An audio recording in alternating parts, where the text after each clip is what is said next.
In today's video I want to show you the small rig cage for the Sony ZV-E1. Now I use a lot of small rig products and a lot of different cameras, and normally when I start using a new camera I like to get it into a cage because not only does it protect the camera body, but it gives you access to a lot more sort of mounting options around the edge of the cage. So this is the small rig cage for the Sony ZV-E1. ID number on this is 4256. There is another version of this which gives you an HDMI clamp. This is the basic entry level cage without the HDMI clamp. Now inside the box you do get some bubble wrap to keep the cage nice and protected during transit, and we also get some instructions on what's in the box and also the product details and how to get your camera inside the cage. So let's take a quick look at this. It's a very nicely made cage, plenty of mounting options. We also get the tool included on the bottom here, and it just looks really well engineered, as do all of the small rig camera cages. So I'm going to get my camera in this and then show you what it looks like. So here we go. The installation procedure takes around about 3 or 4 minutes to get the camera into the cage. I must emphasize that when you buy this, you're obviously buying the cage only, the part that you can see surrounding the camera. You do not get the camera included. That should be obvious, but I thought I should mention that anyway. And this is what it looks like with the Sony ZV-E1 in the cage. And let's start by just taking a look at this side. So this side here is where you will put one of the installation mounts in, just here. So this is one of the anti-twist mounts. There is still space for adding a shoulder strap because you're using the existing shoulder strap lug to sort of insert into this piece here. So this recreates that shoulder strap.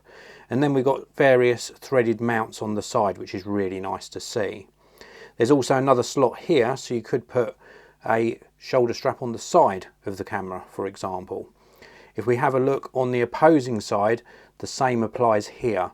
We used another locking piece that goes into the shoulder strap lug to stop the camera from twisting, and the shoulder strap opening is just here.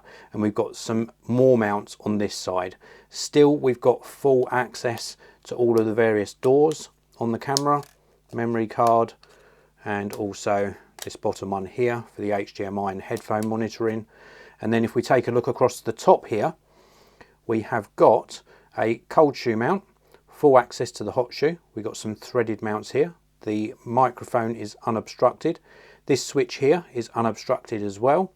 We've got full access to all of the controls here. We've got another cold shoe mount on this right hand side. So you can see this cage not only protects the camera, but we're getting all these additional mounting points as well.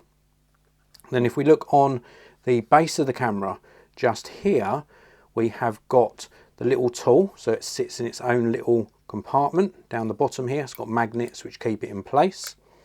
We've also got some threaded mounts here for attaching to a tripod. And then just here, we've got some writing which says for DJI RS2 and RSC2. So if you're using one of those gimbals, you can attach into these two side holes just here as well. Full access to the battery compartment. And then something else that's really nice, if we look along the bottom edge here, we've got an Arca Swiss compatible mount across the bottom edge and of course across the back. So if you're using an Arca compatible tripod, then this will mount directly onto it without having to use a separate sort of mount piece screwed into the bottom of the cage. This is a really great cage from Small Rig. It's perfectly engineered. I really do like the way the camera fits into it. I love the flexibility, the protection, and I can highly recommend it. This is the small rig cage for the Sony ZV-E1, reference 4256. That's it for this video. Thank you very much for watching. I really do appreciate it. If you liked the video, hit the like button. Please do subscribe, and if you want to pick up one of these for yourself, there are links down in the video description. Thanks again for watching. I'll see you in another video very soon.